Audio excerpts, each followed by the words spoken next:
Good afternoon, shalom, and welcome to Making Waves. My name is Ruth Kaplan, and I'm the Director of Community Relations at the Consul General of Israel to New England. This past Saturday, the front page of a newspaper featured a photo with the following caption, quote, "At the Naval Academy, another first," unquote. Vice President Kamala Harris was the school's first female commencement speaker in the Academy's nearly 175-year-old history. But Ms. Harris was not the only person to make history at the Naval Academy last Friday.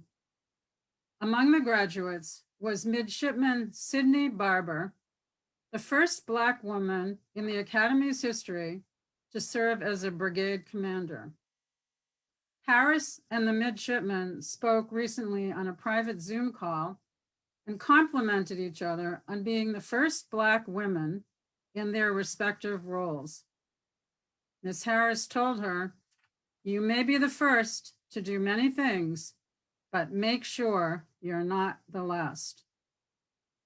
This, in my opinion, is a perfect way to frame today's program. Our panelists have been trailblazers, and you'll hear a lot more about that. What motivated these American and Israeli female naval officers to aspire to leadership positions in male-dominated settings? Who serve as their role models, and what challenges and opportunities have they encountered?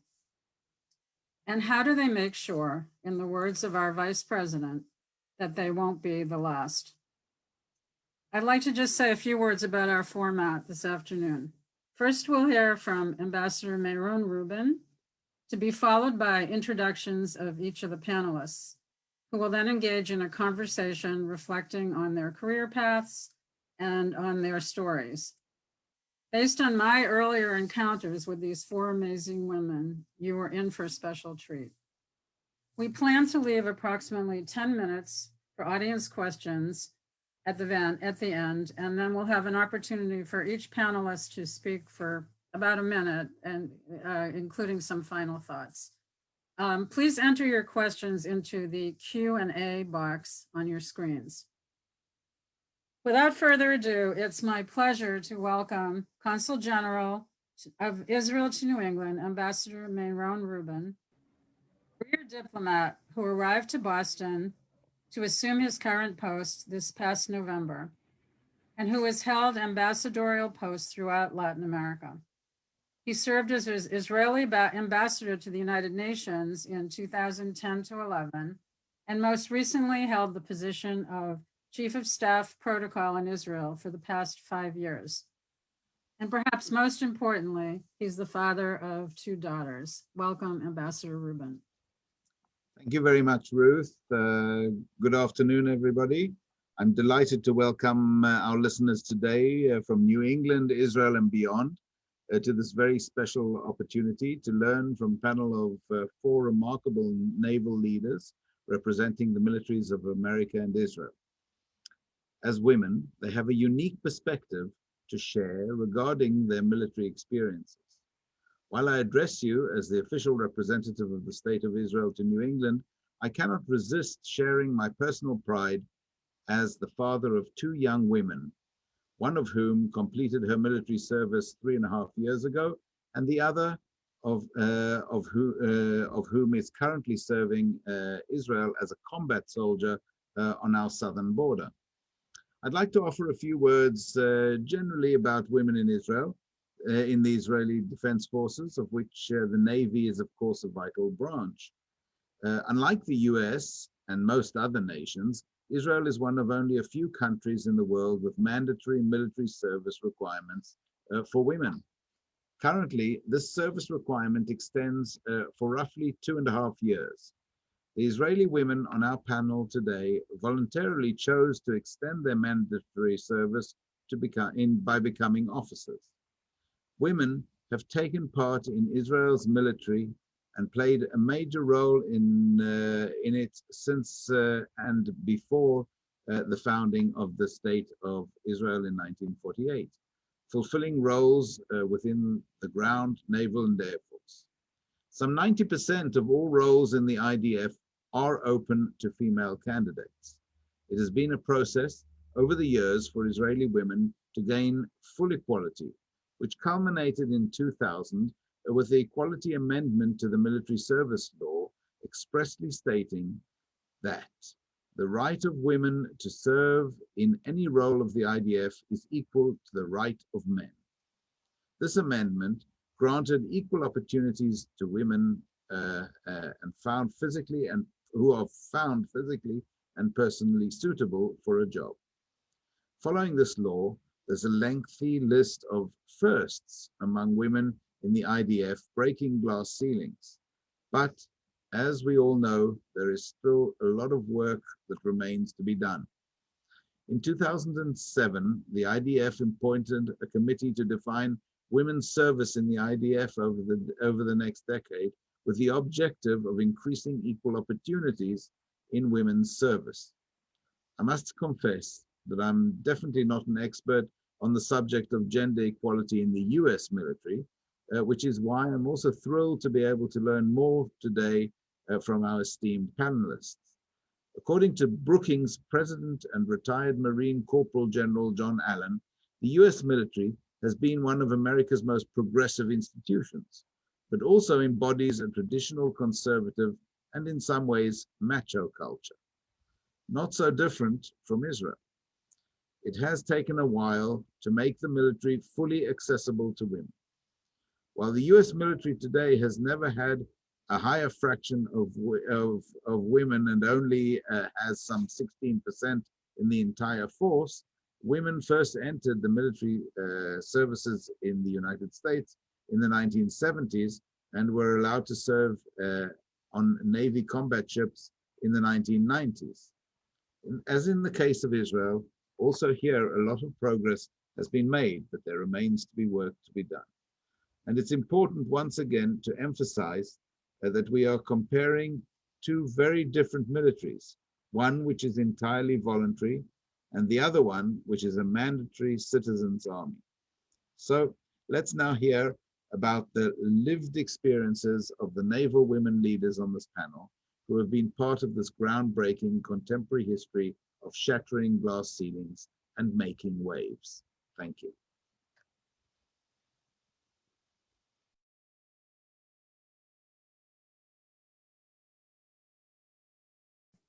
Thank you so much, Meron. I'm going to begin by introducing the four panelists with some biographical information. I decided to just go in alphabetical order.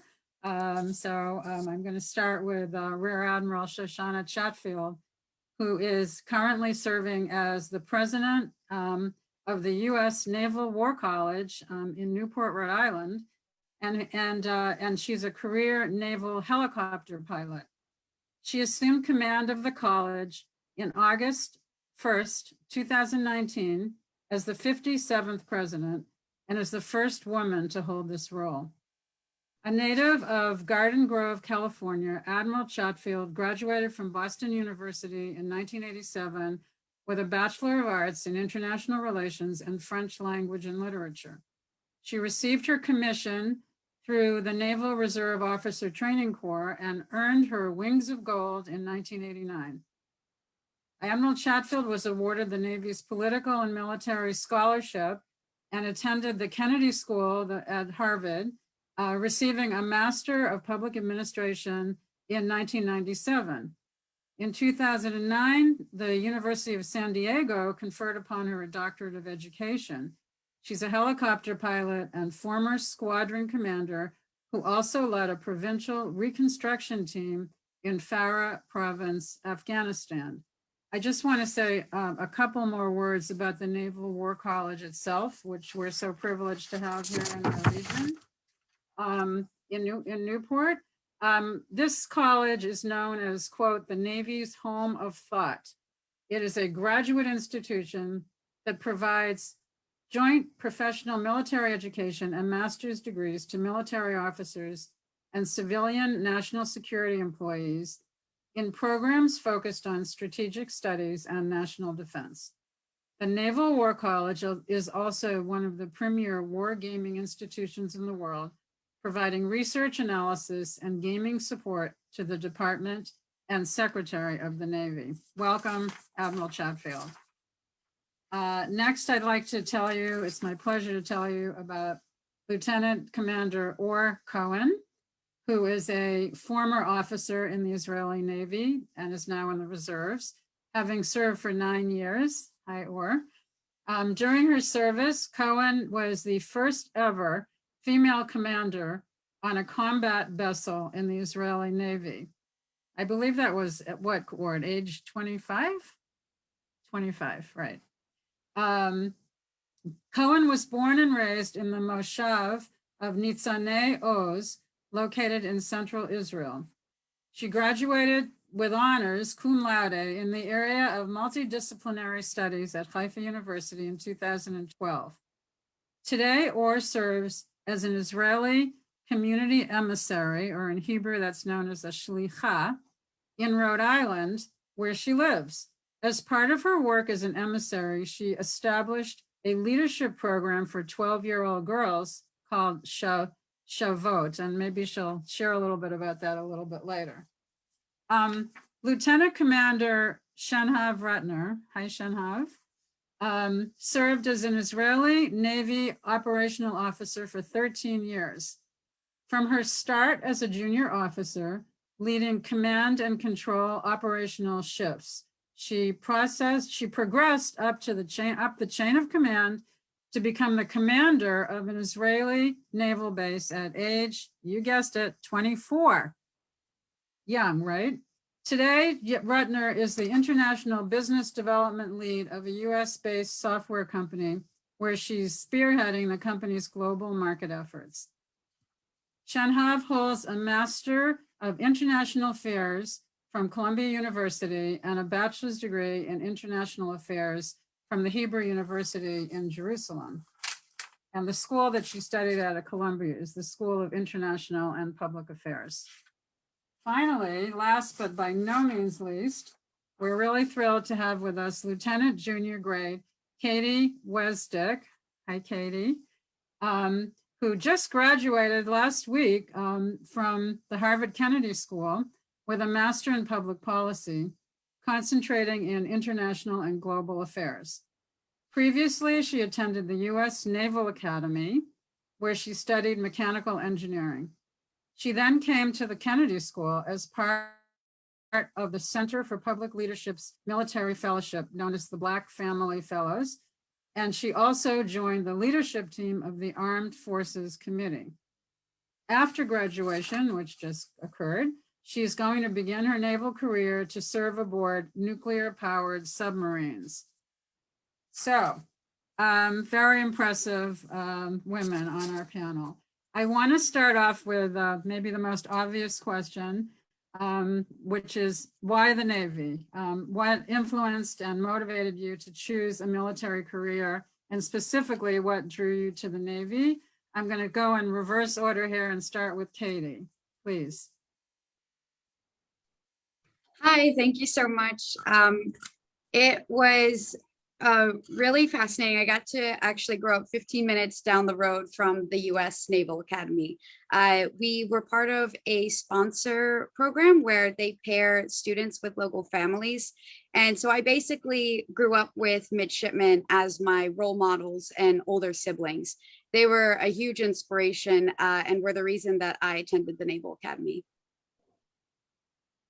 Great, Katie. Could you just expand a little bit, because when we were speaking earlier, you talked about possibly considering Army, possibly considering Air Force. Yeah, the midshipmen definitely inspired me to want to serve. I knew I wanted to attend a service academy, but even though I grew up in Annapolis, I wasn't actually initially set on the Naval Academy. So I had also applied to West Point, which is the military school for Army, as well as the Air Force Academy. And the way that I think I best described it was that my head said Air Force, my heart said West Point, and my gut said Navy. And I knew, okay, so probably not go with my head. I think probably heart or gut, but I did not know how to choose between those two. And I did two candidate visits up to West Point and was pretty close to going there. I bought the boots, I was signing paperwork, and on the way home, it just didn't quite settle right in my stomach. And as I thought about it more and more, I thought I had more career options within the Navy. I also liked the education system better at the Naval Academy. And I had such an amazing network already established there, and ultimately did decide to go with my gut. Thank you, Katie, for expanding on that. So I'm going to ask that same question of Shenhav. Sure. So maybe I'll give just a short, the brief introduction of how you join military in Israel. So at the age of 17, you kind of open up your option, take a few tests, and see where do you want to go for mandatory service at the age of 18. So when I was a kid, up until the point where I started my test, I wanted to become an Air Force pilot, and that was my dream.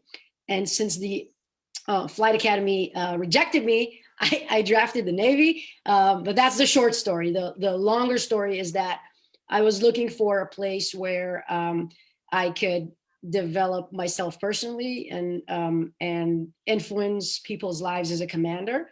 And once my childhood dream of becoming an Air Force pilot was off the table, I was looking for the place where I can make progress as a commander, as an influencer on young soldiers who are drafting. Well, in Israel, everyone's drafting. So young soldiers who are drafting at the age of 18, where I can have that direct impact and contribute to my country through that social impact. So I found myself in the Navy, and it fit my desires of what I wanted to achieve in service. And I ended up 13 years of service since. Fantastic, thank you. Now we'll turn to Or, if you can share your Navy story. Yeah, so I would say a joke. It looked like every Israel naval officer is wished to be in a flight academy, but never get it. So as Shenhav, I am the same. My dream was to be a pilot, and when I get all the tests, and I didn't get, they didn't get my apply to the flight academy. No matter how long I tried to send them letters and all my grades from the high school, they just ignore me. So another joke is my family is a Moroccan, and it's like a funny joke that no matter what happened, if we don't agree, we just switch direction, and I switched direction to the Navy. And on the beginning, I think maybe, okay, that will be so cool to be in the parallel unit like the SEALs, like the Navy SEALs in Israel.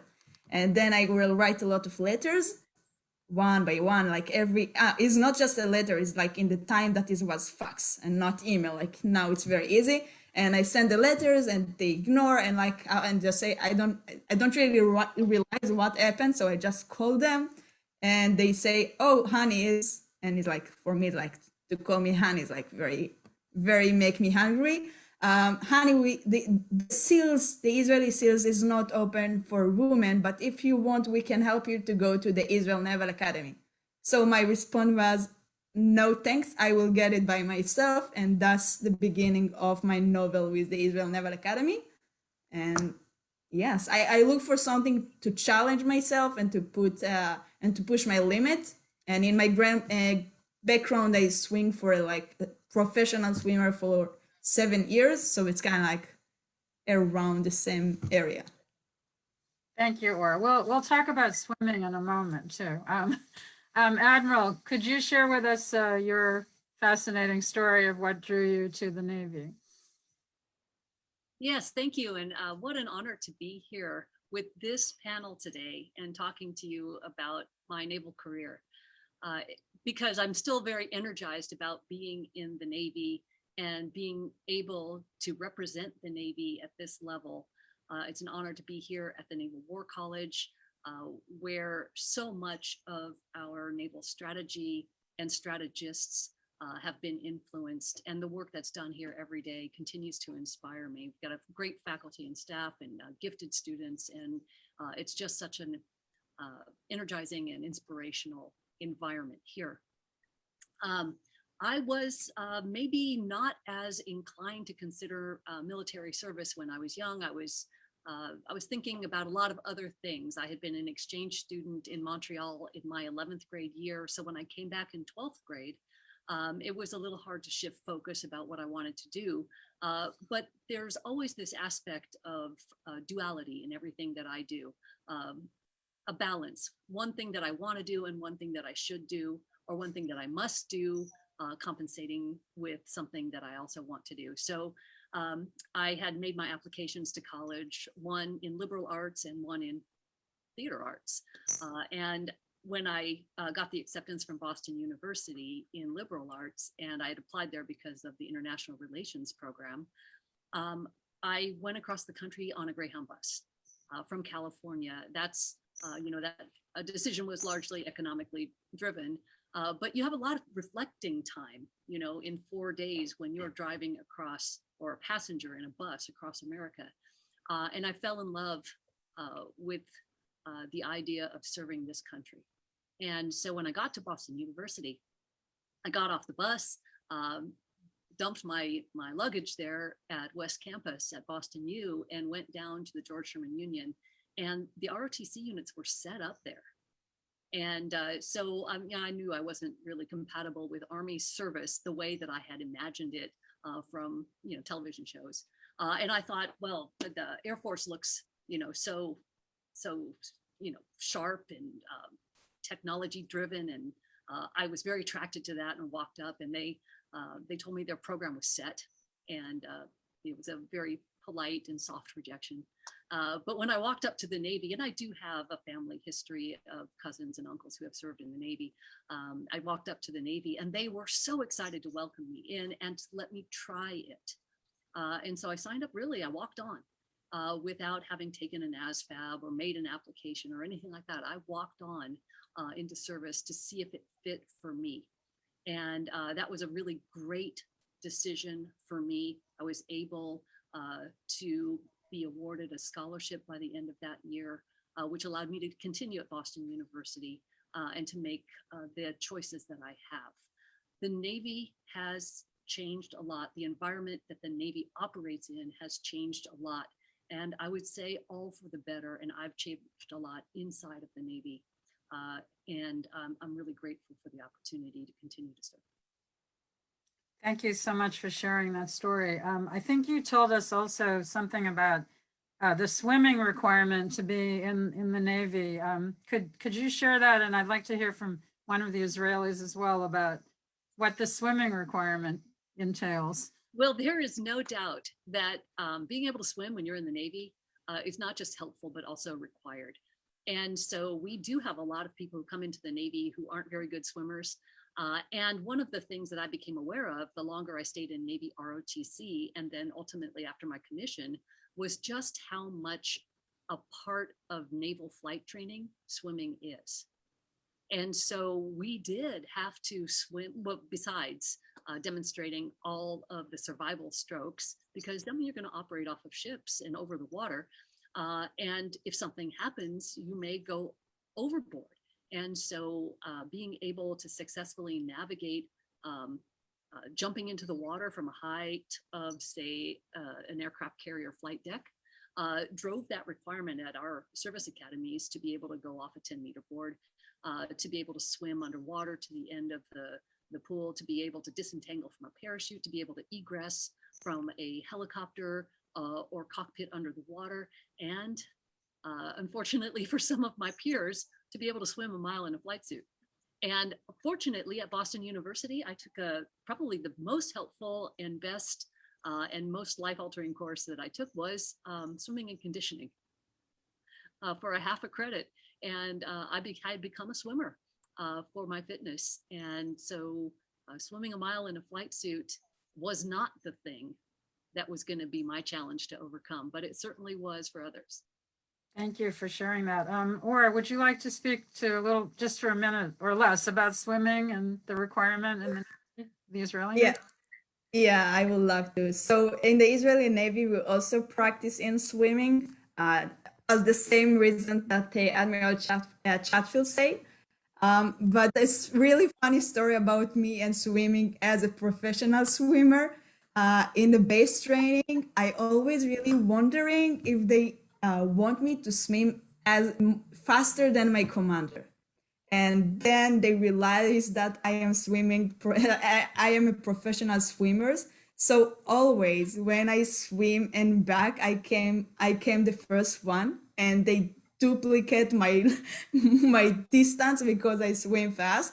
So that is my funny story. So you can imagine that every morning at 5 a.m., the time that we wake up and we go to the ocean and go to like to say good morning ocean, or in Hebrew boker tov yam, and you just take a swim for a distance, and when you finish, all you want you just to take a rest, just a minute of rest, and they say, oh, or another time, and just with the finger, and in the beginning is another time, and at the second time just and I know what to do. So you Wow. practice a lot, and you always wet, so it's kind of like a part of all the course. Thank you for sharing that. So I'm going to ask maybe Shenhav to just give us just a brief overview of the role of the Navy in Israel. I think a lot of people don't know that much about the Navy, the branch of the IDF. So and Sure, also sure. the role of women in the Navy. Sure. So I'll start with maybe the Navy's mission. So even though Israel think of itself as a great, world power, our goals or for a Navy are much more local. Given the fact that we're surrounded through land and through sea with not so friendly countries, the main goal is, of course, to keep the coast safe from terrorists or any kinds of other threats coming from the sea. The second important thing to mention is that almost 97% of trade in Israel is coming from the sea, from the Mediterranean. Again, given the fact that we're a semi-island, we're surrounded by not so many friendly countries. So that's the vital entry point that we as Navy are, and we're supposed to maintain as safe and as possible, again, from any other external threats. We have some additional, more of a long distance goals that I'm not going to elaborate, but mainly to keep Israel safe from any kinds of external threats, near or far. And I will frame it as like that, if that's okay. Yeah, thank you. As for women in the Israeli Navy, I think that Ambassador Reuben mentioned at the beginning that there's a huge progress to be made. Ora was a pioneer in that area, where women just starting to enter more combat roles in the Navy, on ships, as commanders, as officers, as soldiers in the new type of ships that are coming, the SAR 6 ships. So it's definitely a progress. There's a lot to be made, but you can see more and more roles opening for women in the Israeli Navy. Thank you. Before I let you go, I just wanted to, if you could just elaborate briefly on the kind of the difference between your role and Or's role, like how it was more of a defensive posture. And when I first met you, I actually met you when you were commanding that base in Haifa, and and if you could talk about how that base was only women and why, what the role of women was in that base. Sure, of course. So I think the main difference between Or and I, so Or had her own ship and commanding a patrol boat guarding our borders, so doing all the work at sea. My roles throughout the years was commanding the command and control centers on shore. So we were detecting everything that is moving, not moving, supposed to enter, not to enter the territorial water or the coastal area of Israel. And we were in charge of calling Or and her friends, the combat soldiers, the sailors, to go and check whatever it is that we're seeing on radars, on cameras, and all that. So the work of detecting or mapping, as we call it, everything that's going on near the borders in Israel, is being done in bases such as the one that Ruth you visited and I was the commander of. And we've discovered throughout the years in the Israeli Navy that women are doing that job better. It's a very, very focused job of looking at a screen for several hours, very few breaks at a time, being very concentrated on the radar and seeing every type of blip or some kind of change in the camera. That type of responsibility is currently also in the Israeli Navy, mostly on women. The soldiers who are performing that type of defensive work is women, and we're very proud to say, I hope that the men in the audience will not take offense of that, but we're very proud to say that we do it good, we do it well.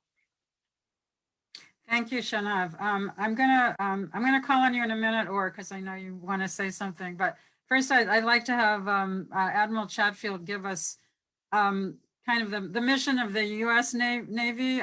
Sadly, so many Americans don't even understand these matters. So whatever you can share briefly would be appreciated, especially by way of contrast with a country like Israel and a country like the United States.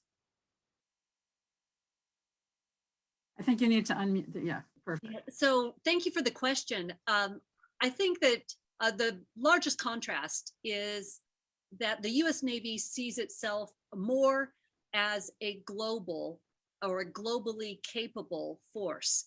The Navy, the US Navy is part of a joint force. And so we see ourselves really nested in a joint force operating or being able to operate jointly with our other US forces.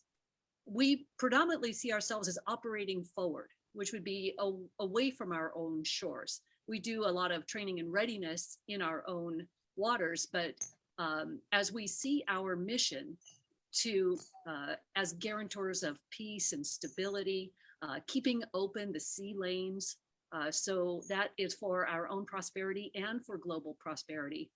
We have that role of operating as an integrated naval force with our own United States Marine Corps and our own United States Coast Guard, but also with our international partners.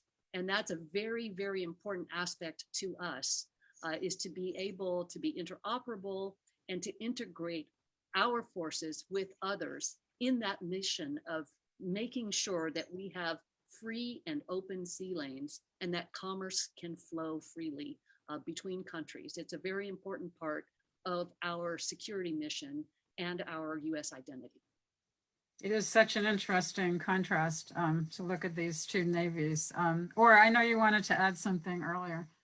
Yeah, a fun fact about it is like I work with Shenhav in our time together in the Navy, and I have to say that Air Base is my favorite base to work with as a commander. And fun fact, that's something that I realized here when I come here to the United States. I work here in the street with one of my community member, and we smell something really weird. And she just say, "Oh, that is maybe a skunk." And I didn't realize the connection, but in Israel, for each bleep that Shenhav soldiers see in the radar and they send us, we call it skunk.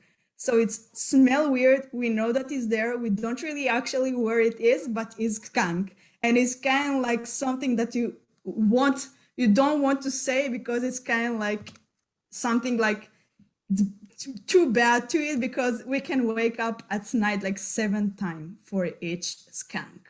So that's Interesting. You're welcome. I love you so much. Thank you. Admiral, I wanted you to also expand a little bit on what you see as the role of women in today's US Navy, which is such a big question, but if you could address that very briefly. Well, the role of women today is wide open. So it has been a number of years.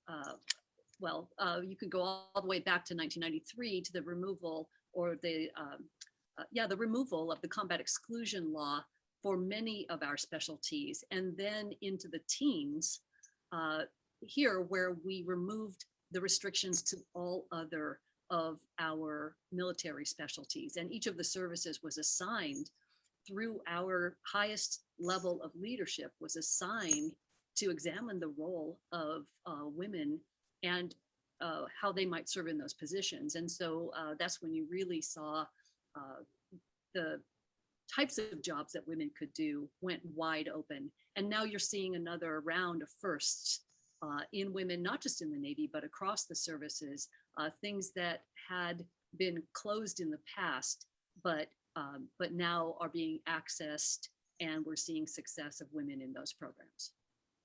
Fantastic, thank you. I wanted to turn to Katie. You just finished a program in many things, but it included a lot of work in leadership development at the Harvard Kennedy School. Can you comment on what you learned about leadership and particularly as a woman leader? Is there a difference? What was your experience in terms of your Kennedy School leadership training? I think that was probably one of the biggest things that I did learn at the Kennedy School was that gender does matter. I used to think that it doesn't, but I think I was really missing a lot of nuance and a lot of strength that I actually could bring as a female to the military. So back at the Naval Academy, I thought when I was thinking that leadership wasn't gendered is what I really believed, that in order for me to be a good leader meant that I led as well as a man. And it was really the first time at the Kennedy School in one of my classes, my professor talked about the strengths of female characteristics in leadership. He talked about how women often bring great empathy and team-oriented skill sets. And it was the first time where I really thought of my more feminine traits as strengths. I used to think that because I was bubbly and very friendly, that I had to suppress those aspects and I had to be more assertive, more confrontational, more masculine. And it's been really across these last 2 years that I've had the opportunity to see where these things that I once thought of as weaknesses being female are really my greatest strengths. So I'm really excited to see how that shapes my career, as I'll really just be getting started in the next couple of weeks here. Katie, did you find that others who went through the same program as you, other women, was this something you talked about together, or was there an awakening, a sort of a general awakening, or was it more of an individual matter? I think it was a lot of different things. That was a conversation in a classroom with my civilian classmates. I was also a part of a military fellowship where it was the first time I had female mentors. I had never even thought to search out for a female perspective. I had lots of mentors, but they were all males previously. The director of my military fellowship, she was a female general. And it was the first time I was really interacting with a woman that high up, and she became a huge role model for me. The different women in the fellowship, they became mentors and really took me under their wing. And it was the first time I really had the opportunity to talk about uniquely female struggles. And I also saw this. I was in a program called From Harvard Square to the Oval Office. And it was a program designed for women where we got to talk about the unique challenges women face going into another male-dominated field. So it was so many different interactions, so many different conversations that really stuck with me and really helped shift my perspective on what I can bring to the table as a female. Fantastic. I'm going to shift right over to Admiral Chatfield, because I know this is something we talked about previously as well, how I think you said that in the first half of your career, you really didn't pay as much attention to gender differences, but then something changed with you. So could you elaborate about that, Admiral? Yeah, thank you for bringing me into the conversation, because I think that this is one of the things that is a leadership challenge across the board. And that is to be the leader that you have to be now, not that you needed then. And so I would say that as I was early in my career, the model for success was pretty well defined. And so you had to come in and you had to be that job, right? You had to be the person who could succeed at that job, and how to succeed, that was very well defined. And so a lot of people ran after it in a way that they could be successful, but might have cost them a little bit of a sacrifice in their distinctiveness. And I think that's what Katie was talking about. And one of the biggest and most powerful things that's happening in society now is the awareness that distinctiveness and individuality brings with it characteristics and talents that every organization needs. And so if one of those characteristics is my femininity, if one of those talents is something that I bring from my past, my experience growing up, my exposure to some other way of thinking or cultural aspect of my upbringing, then I should be able to bring that into the mix. And organizations across America are finding that out, and they're finding it out in very powerful economic terms, which is that it's a social movement, it's a social awareness, and companies can't afford to sacrifice talent, because people will go to where they can be themselves and contribute with 100% of their beingness. And if you're suppressing some portion of your humanity, some portion of your talent, and the unique gifts that you bring into the organization, how can you succeed? The literature would tell you that people will seek another employment. And so companies across America and our organizations in the military have become aware of this and are really actively pursuing programs that will allow the individual to carry on without focusing on assimilating, but still having their unique traits, their unique distinctiveness, and be able to have belongingness in the organization without having to try to act like someone else. Wow, And I don't thank think, you. we're not there, and corporate America is not there, but we're moving there. And I think that's good. Very, very progressive and inspiring thinking. Or would you, I think that you might have commented earlier, not today, but earlier, on what it was like to command, the difference between commanding men and women on your patrol ship, and how that kind of sparked some thinking in you. I would say that the first time that I command on a woman is like my last here in the Navy. So my experience, and I can tell you about my experience, is to command on a man. And it's totally different than Shenhav experience. And I think that's better about it. She can tell you. But I would say that you face with a lot of challenge, and it's like you face, and I always like to explain the relationship like in 3 levels, because in each level is different. For example, the level with my sailors down, and my level with my colleague, the same level, and the level with my commander, and each of them is different. I would say that down to my sailors, I will never felt that they don't follow my order. I would say that the reason that in Israel is a mandatory service, teenagers, and we are a teenager that joined to the IDF, the only thing that they wish to is to come home, to back home safe. And they look to the weekend, and they look to the time with friend and family in a Shabbat. And they only judge you about who you are, is if you treat them, fairly, if you take care for them, if you give like an logic order. And if you do, they will respect you, and they will do whatever you want. It just depends how you treat them.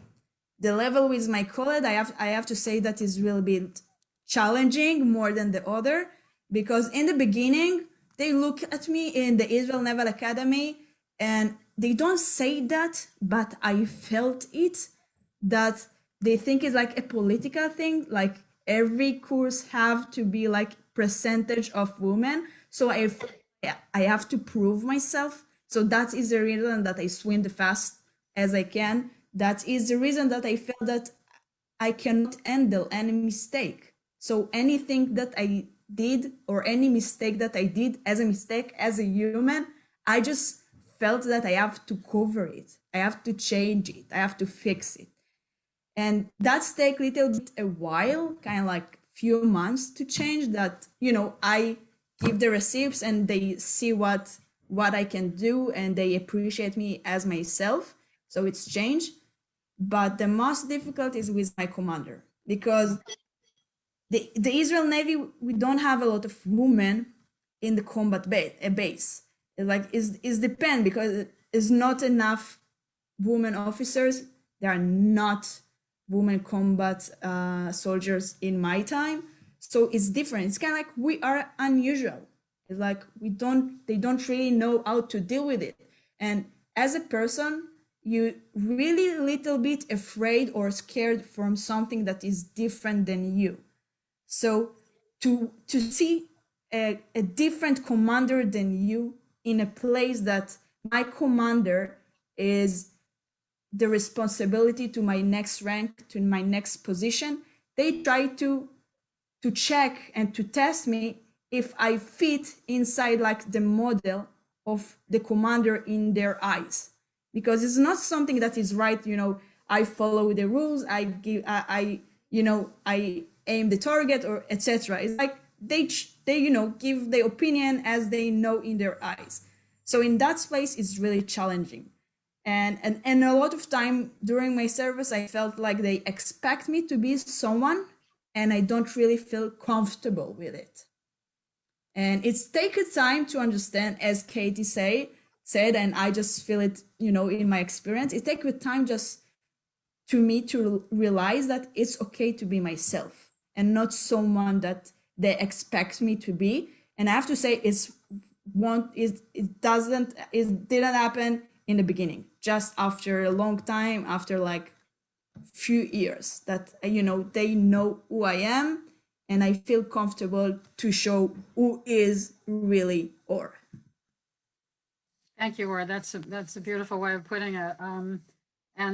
You can see, based on your incredible accomplishments, if you still feel these issues, you can only imagine, how many other women struggle with many of these issues. Shenhav, what did you like to add, please? Just because Or mentioned my name during, I want to respond, because I do have, I think Or presented it beautifully, and even though we served in different roles, me on shore and Or on ships, I think that downwards even for my colleagues and soldiers, I felt that during my service, I felt that it didn't matter who I am, just the fact that I'm professional enough and that I do the job right, and then I treat soldiers right, and I felt that I could be that more open with who I am, and to be that type of commander. And definitely when you're going up, and over the years, when I kind of made the progress into change of command, I sat around decision makers table, and it was me, and 20 other men, and you felt like, I felt like I should, speak more loudly and be, my wife till this day says that I'm too loud. Maybe that's the reason, but I needed to be more loud. I need to be to show less sensitivity, and to be like, in my sentences, to be the most professional person that I can. And in one of those meetings, I felt like a backlash from the other officers with regard to one of my comments, and I was very frustrated with that. And they kept on, pushing back and kind of like dismissing one of my comments, and I went frustrated from that meeting. And then I asked one of my close friends, who is a male officer, we served for a decade at that time, and I told him, like, what happened there? I thought like this was like the thing that needs to be said.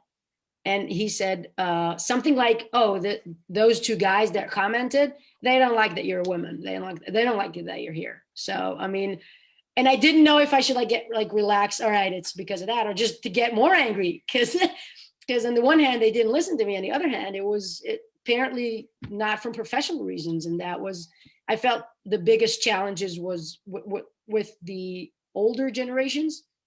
But I do have an optimistic take on this because younger generations are much more used to serve with women and to serve with women commanders or colleagues. And so I do have an optimist take on how to see the military progress, at least in the IDF and Israeli Navy moving forward. Great, thank you. I'm going to take a few questions from the audience at this point because they're piling up and I feel badly. Okay. Okay, here's a good one. For all of you, what is a must do in your vision in order to make sure the process of getting and keeping equality, in women Army service? In other words, what to each of you, what is your must do on your list to continue the progress? Anybody want to go for that? Admiral, please. Yeah, it's 2 words: get qualified. Now, one thing that that women historically that I've known, so historically is probably the wrong word, but I'm familiar with a trait that women have to pursue overqualification. You know, to really pad the resume to prove that you're the one that should be selected. And so there's that tendency, but where the qualification is the rudimentary stepping stone, run after it. You've got to run after that qualification. In the Navy, it's whatever your warfare specialty is or your professional competency. And you just can't relax and get around to it. You've got to run after it. Get qualified. We get qualified early, the doors open. You take a longer time. It's going to be a little bit more challenging to find or make those opportunities for yourself. Could you just expand on that a little bit? I'm not sure I completely understand. When you say get qualified, do you mean when you're first entering or while continuing in your progress in the Navy? Could you explain that a little bit more? Yes, the Navy. Example, maybe? The Navy's really a competency-based organization. And so whether it's as an officer or whether it's as an enlisted person, you've got some role that you do. You might have a technical specialty, you might have a maintenance specialty, you might have an operational specialty, and those things come with a syllabus and a timeline. And the timeline is a notional timeline. It shouldn't be your schedule because you want to run after it, right? Because the energy that you put into getting qualified early, it's just like that Malcolm Gladwell finding in his book Outliers. The earlier you go, and when you get your qualification, now you're up and you're standing that watch and you're doing those things unsupervised. Now you're practicing. So what Malcolm Gladwell noticed, and he kind of talked about this for hockey players, is he talked about them all being sort of born in January, February, March, because the leagues would put them on the ice and they were physically more mature. And so they got into the all-stars earlier, and that extended their season. That gave them more hours of ice play. That gave them more opportunity to excel and to leave on time or even early and go to a new team, have a new area. And that really translates into our business of the profession of arms. The sooner and the more energy you put into that early qualification, the more you come up on step, the more hours of actual practice you have, the more leadership you can exercise in that. And that will move you along professionally more than anything else. Great. Anybody else like to respond to that? Shenhav. I can't really follow the Admiral, but I'll try with my own insight on this. I think it may even apply to the business world and outside work, wherever you're trying to, either compete like in a male dominated environment or in your own type of path. I think being confident is key for success. If in your mind you are, the woman who are struggling, and you're seeing yourself as need to be to prove more than the men around you. So that thought is it's going in your head.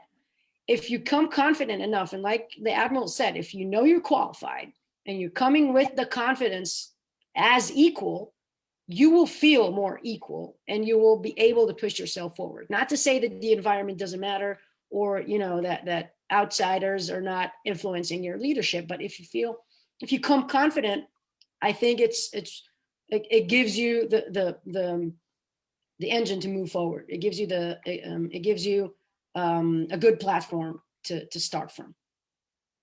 Great. Anybody else like to comment on that question? Or Bevakasha, please. Yeah, I will add for both of them in like the men's side, because I can say a lot what we must do and what we can encourage ourselves. But when you are in a place and the majority is men, something bad happens. It's not because we are not good enough, and I say as a woman, it's because there's something else and there's totally different reason. And I would just share that I take a long fight just to bring more women naval officers to reserve. And my fight is not just with the man or the commander of the Israel Naval Academy, it's actually with my colleague that they don't want to back. And in a place that the percentage of women is really low, it really does matter to show that we are here in active duty and in reserve. So it doesn't matter. Just look, we have to looking for a diversity in any level. So if you are in a room and you don't see enough women, something bad happened. Hear, hear. Katie, what would you like to add? Yeah, just to briefly add another 2 words, I would say get allies. I think that something that we can do is support other women between mentorship, being friends, going out of our way to talk through the challenges that we face. And I wanted to especially thank the men for being here today, because not everyone is on board with us being in these male-dominated fields. So we not only need support from fellow women, but it's also great to have men who understand these challenges and are helping to support us in achieving greater equality as well. Wow. We're coming to the end of our program, believe it or not. I can't believe it. I know that personally, I could spend at least another hour with the 4 of you. I hope I do get to meet you in person. And at least we're all in New England, so hopefully that will happen. Unfortunately, we're going to have to close. I was going to have each of you give a closing statement. I think maybe you just did. I really, I don't know, I've learned so much today. It's reinforced a lot of my thinking, but it's also taught me a lot of other things. I want to thank all of you, the 4 of you, for participating today, but also for everything you've done, both for the United States and for Israel. You've really been incredible contributors and continue to be so. I want to thank Ambassador Reuben and all of my consulate colleagues who helped put this program together, Ambassador, who put this program together today. I particularly want to thank my colleagues, Aisha McDougall-Stammy and Hannah Sinrich. It takes a village to do programming like this. I think everyone knows that. And finally, I want to thank the listeners for being here today.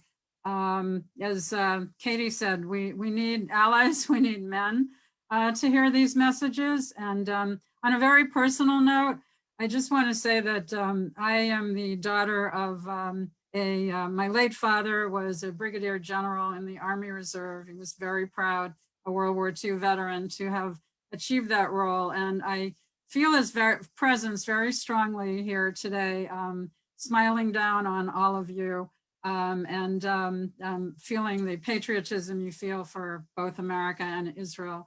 And so I hope that this program has been insightful. I know it's been insightful for everyone who's listened. And again, I want to thank you all for coming all over the world and all over the country.